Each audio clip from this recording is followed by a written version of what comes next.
I'm walking into the office that previously was my dad's before he passed away.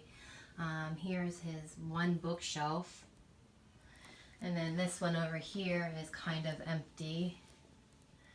And then we have this exercise bike. But I want to point to this saying. He worked at a men's rehabilitation center and with troubled boys before that. And he actually made this quote, and someone there in the center made it into a plaque that they hung up. Sometimes things don't go the way we want, but we just make adjustments. And so they gave that to us when, well, actually he brought it home before he passed away. And then, excuse the mess. It's not that organized, but yeah. I wanted to start off my video or vlog with that because I've talked a lot about my dad and my writing and all that over the past year, and today marks a year since I started my AuthorTube channel. And at first I had no confidence, and just so much has changed. So welcome to my world as I walk you through it over the next couple of days. You're on film, Jack. How are you? How do you feel about today? Is it your nap time?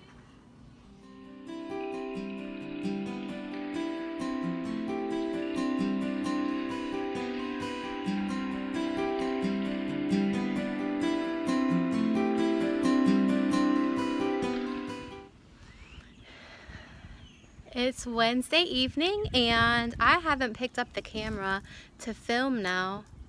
Actually, since Sunday when I said I was going to do a vlog.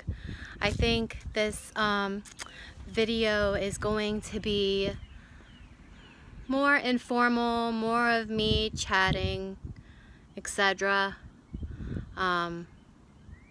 Yeah. I've had this channel now for a year, and I never thought that I would actually make it a year on AuthorTube or YouTube. It's not that I didn't take it seriously or that I had planned to quit, because I didn't. I'm gonna walk around my yard as I talk. But it's more along the lines of I just wasn't confident in talking to a camera, and I didn't think that I would be able to sit down and know what to say. And I thought that I had to be this perfect person, because if you follow any author tubers, there are a lot of them that, you know, they're all dolled up, they have their makeup on, they look like models, or like sorry, it's an airplane in the sky. I live near the an airport, so where was I? Oh, back to AuthorTube authors. A lot of them I thought were kind of actress material, and that's just not me. And so I think I did, if you go back to my videos about a year ago, I started off that way, where I thought I had to look perfect and get the right shots and pretty much, I don't know, look like a Hollywood production. But I just wasn't happy with that, because that wasn't who I am. Deep inside, I'm not some model. I'm your everyday person. I'm your everyday girl, and I am awkward. I'm a little bit shy, and once I get to know you, I will talk. But if you were to pick me out in a crowd, you would probably see me more to myself. If you saw me like at a coffee shop or something, you would see me I don't know, reading, writing, headphones on all the time. You can ask the people I work with. I always have my headphones in, and my latest thing is listening to crime podcasts. I don't know, I just do like a lot of research for this current project that I'm working on, and yeah, I get a lot of inspiration from that lately, even though some of them, a lot of them, well, most of them, I think, what in the world? Like, there are people that live in this society that do that. Like, I can't imagine these murders that take place, and it just blows my mind. But anyways, celebrating my year on YouTube, I think that I've come a long way. I feel more comfortable being myself. I feel more comfortable just talking to you guys and being real. And lately, you know, I put out a video, I think it was the last one or the one before that, saying my secret project revealed. And I look at this as a failure, but I don't think it's a failure. I kind of bit off more than I can chew, and let me tell you why.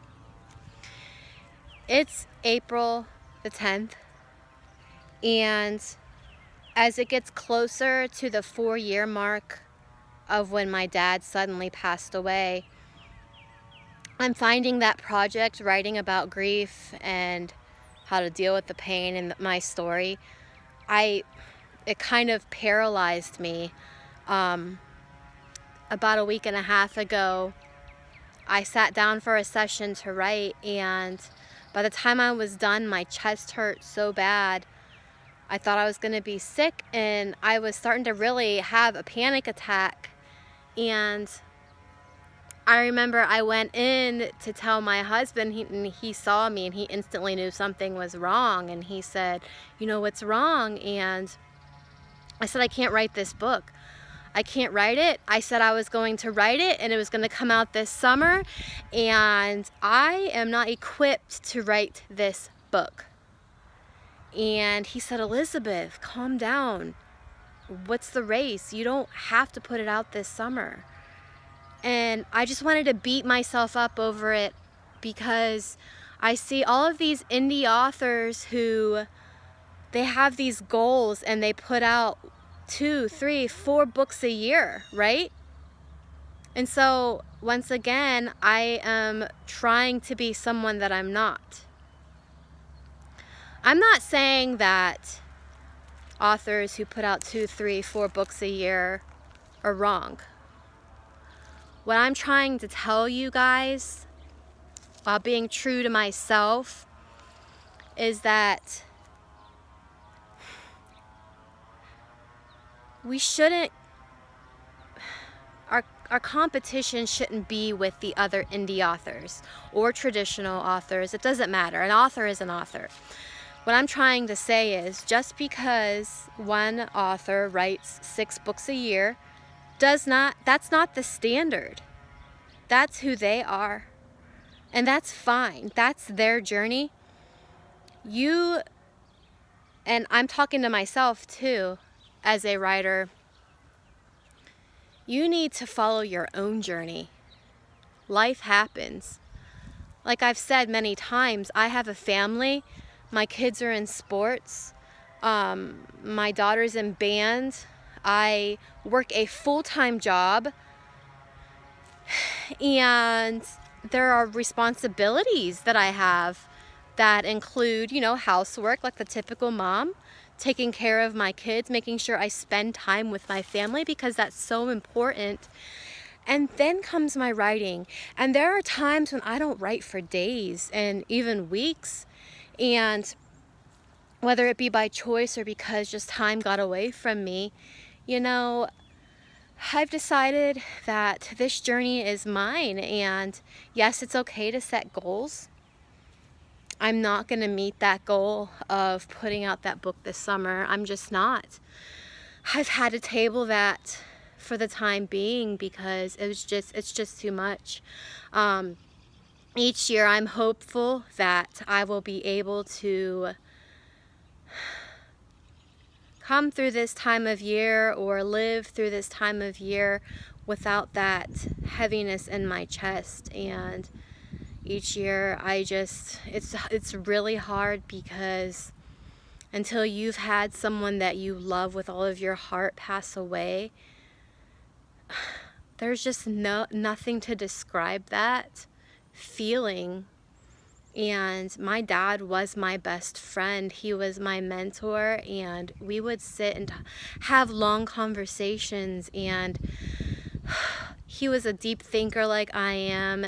He was reading all the time. He was always learning. He was super intelligent. And I have to say, like, one day me and him were having a conversation, and the next day he was gone, and it was just one of the hardest things to deal with.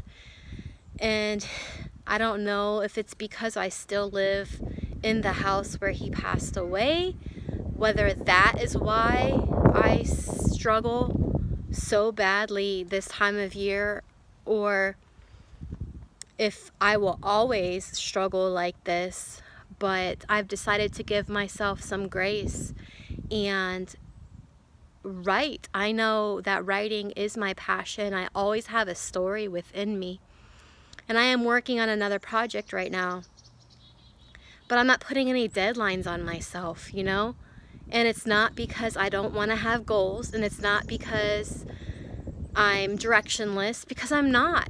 You know, I am who I am, and I've always viewed writing as a hobby. Sure, I would love to be another Stephen King, he's my idol, or J.K. Rowling, you know, or one of these, you know, Nicholas Sparks, you know, one of these authors that, you know them by name. People, they have made movies out of their books, and that would be awesome, you know. But I just want to be an EAHamm. That's who I need to strive to be, is myself, and to compete against myself. So as I celebrate this year on YouTube, I just really want this year to be the year of balance, the year of being me. And I want to stress that to you, my viewers, because there is not another you in this world. And you should be competing against yourself. Just like I tell my daughter, who runs for track. You know, she runs for track, and she throws the discus and throws the shot put and all of that. And she has PR. And I told her, you threw this far this week, next week, throw farther. Stop looking at the people around you and start competing with yourself. And I should take my own advice. And I'm telling you to take my advice to strive to be you, because there is not another you. There is no rule book that's set in stone on how you should write your book, how many books you should write a week, how many words you should write a day, and how many hours you should spend on your author platform. Sure, the more you spend on your author platform building it, chances are the more it will grow. But don't be so hard on yourself, because I've got to tell you, you're not going to produce your best work when you're hard on yourself. You're not going to be creative when you're hard on yourself. And you just are not going to you're not going to reach your potential if you're constantly looking around you, trying to be someone else. Have I failed because I'm not going to meet this goal? Absolutely not. I set that goal. I tried. I really did. And I've gotten more words down in this particular book than I had at the beginning of the year when I decided to do this. So I want to say that I've won, because I've gotten more written, I've gotten more planned. I even interviewed someone and took notes from that interview for this book. So I have done a lot of work in this book. But tabling it for now doesn't mean that I have failed. It just means it's not for right now. And I need to follow my heart and know it will happen. It might be done this year. Who knows? I might be able to pick it back up again and finish it. It might be done next year. It might be done in 10 years. But it will get done. And that's all that matters.